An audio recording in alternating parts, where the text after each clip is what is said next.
अभी हमारे साथ है बदलापुर विकास समिति के अध्यक्ष पप्पू जी काले साहब है। उनसे भी हम जानने की कोशिश करते हैं कि जो यहाँ के नगर परिषद के जो सीओ थे, इनका तबादला क्यों हुआ है, आइए जानते हैं उन्हीं से। सर आप बताइए इनका तबादला क्यों हुआ? हाँ, ये प्रकाश बोर्ड से जो है ये इनका तबादला 2 महीना पहला हुआ है।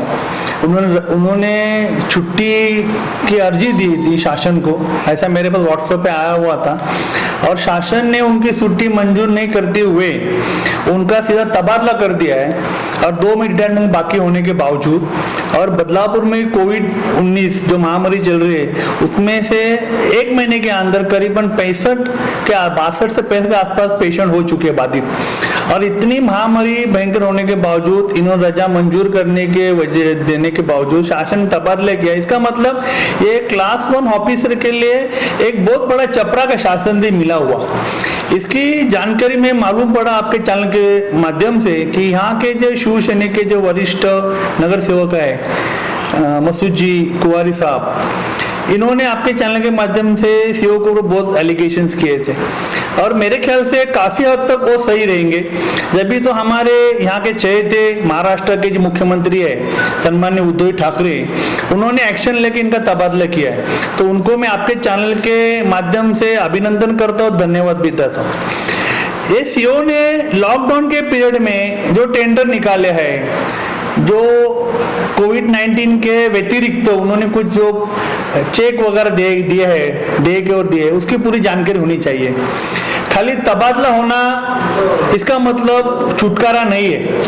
हमारा इसमें कहना है कि अगर उनको जब 4 तारीख को सोशल मीडिया पे उनका तबादला के ऑर्डर आई है शासन से, और हमको 4 तारीख को मालूम पड़ा, तभी भी ये सीओ ने कल तक यहाँ नगर में बैठ के बहुत से प्लान के ऊपर, बहुत से टेंडर के ऊपर, बहुत से चेक के ऊपर साइन किया, ऐसा हमें समझ में आया है, मालूमात हुई है। तो मैं आपके चैनल के सिलसिले से अपील करूंगा कि ये सब चीज उन्होंने अगर की है उसकी चौकसी यानी कि उसका इंक्वायरी होनी चाहिए सबसे पहली बात, क्योंकि ये हमारा पैसा, पब्लिक का पैसा है। टैक्स के रूप से हम पैसा इनको देते हैं, शासन से आता है, हमारे से आता है, सेंट्रल गवर्नमेंट का इनकम टैक्स के थ्रू आता है। ये सब पैसा हमारा है, हमारा खुद का पैसा, इनकी कोई बाप दादी की प्रॉपर्टी नहीं है मुख्य अधिकारी की कि कैसे भी उठ के बांटे। इसकी इंक्वायरी होनी चाहिए। जब वरिष्ठ नगर सेवक सभागृह में भी बोलता है और बाहर भी बोलते हैं, इसका मतलब किधर तभी है मुख्य अधिकारी गलती हुई है, ये तो आम पब्लिक भी जानती है। तो शासन ने बहुत जैसा इनको तबादले के उनकी इंक्वायरी चाहिए, और उनकी इंक्वायरी पूरी होने तक उनका जो ड्यूज है भविष्य का वो नहीं देना चाहिए, ऐसा मेरा खुद का कहना है, शासन को रिक्वेस्ट है। दूसरी बात, ये सीओ के कारकिर्दी में जो जो कनिष्ठ कर्मचारी है, जैसा टीडीआर घोटाले में एक नीलेश देशमुख करके मुकादम थे, उनको सस्पेंड होने के बावजूद भी ये मुख्य अधिकारी ने उनको अभियंता का दर्जा दिया था, और वो तकरार हमने करने के बाद में डायरेक्टर जो है म्युनिसिपल एडमिनिस्ट्रेशन, उन्होंने इनको लेटर दिया था, मेमो लेटर, कि तुम ये क्यों किया उसका क्लैरिफिकेशन दो। उनको हक नहीं है 10-10 साल तक एक ही ऑफिसर को, एक ही कर्मचारी तुम एक ही जगह पर रहते, गलत है। तो वो भी इंक्वायरी होनी चाहिए शासन दरबार में कि वो नीलेश देशमुख को इन्होंने टाउन प्लानर क्यों बनाया, वो नीलेश देशमुख इन्होंने दिल्ली में क्यों भेजा, वो किसके पैसे पे गया, वो सरकार के पैसे पे हवाई जहाज से गया, क्या पब्लिक के पैसे, क्या ठेकेदार के पैसे पे गया, वो सब सीओ के खिलाफ ये जो एलिगेशन हमारी है, वो कलेक्टर साहब ने या कोई एडमिनिस्ट्रेशन जो है उचित ढंग का, उन्होंने सब करने से हमारा आपके चैनल से रिक्वेस्ट है। और दूसरी बात है कि अभी 18 तारीख को हमारे कॉर्पोरेशन की जो टर्म लिमिट है 5 साल को खलास हो रही है, और नियोजन आयोग ने बोला है शासन को कि इधर तुम एडमिनिस्ट्रेटर लगाओ, प्रशासक लगाओ।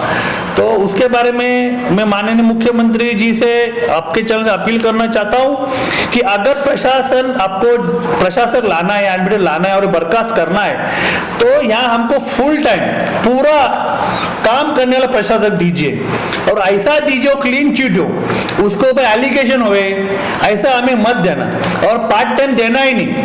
नहीं तो आप क्या करोगे, नजदीक का एचडीओ को दे दोगे, उनका तो बहुत बड़ा कारोबार चालू है, कर्जा से लेकर आज तक उनका वही काम चालू है, गड़बड़ घोटाले का। हम एक गड़बड़ से निकले दूसरे घर हमें फंसना नहीं चाहिए, हमें नगर पालिका हमारी, हमें नगर पालिका हमारी बचानी है। बीच में हमने 4 साल पहले टीडीआर से भी नगर पालिका बचाई थी, 2-2.5 करोड़ का घोटाला हुआ था, और आरोपी भी बाद में सस्पेंड हुए, बाद में कायदे से आ गए।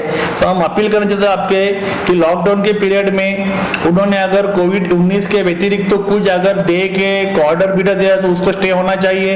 वो 4 तारीख लगा के 11 तारीख तक जो यहाँ बैठे थे, जो नई सीओ आने थे, उनके बारे में उन्होंने जो कुछ काम किया उसको ऊपर स्टे होना चाहिए, और वो कंप्लीशन ये वो ऑर्डर बीडर के ऊपर। और उन्होंने एक्चुअली मेरे ख्याल से वो चार्ज पैसे देना चाहिए था। अगर तुमको जाने की जरूरत, तुम बीमार थे, तुम तुरंत जाना चाहिए ना, क्यों रुके थे? कल तक ये साइन कर रहे थे। शासन ने सीसीटीवी फुटेज मंगा के उसकी जांच करने चाहिए हर एक टाइम पे।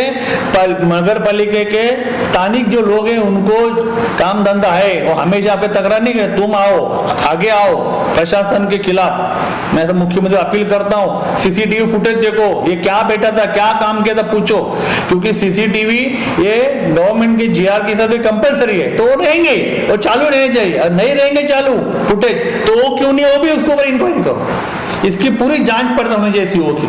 ऐसा हमारे आपके चैनल से माननीय मुख्यमंत्री जी को, माननीय पालक मंत्री जी को, माननीय जिला अधिकारी जी को स्पष्ट निवेदन है आपकी तरफ से। धन्यवाद।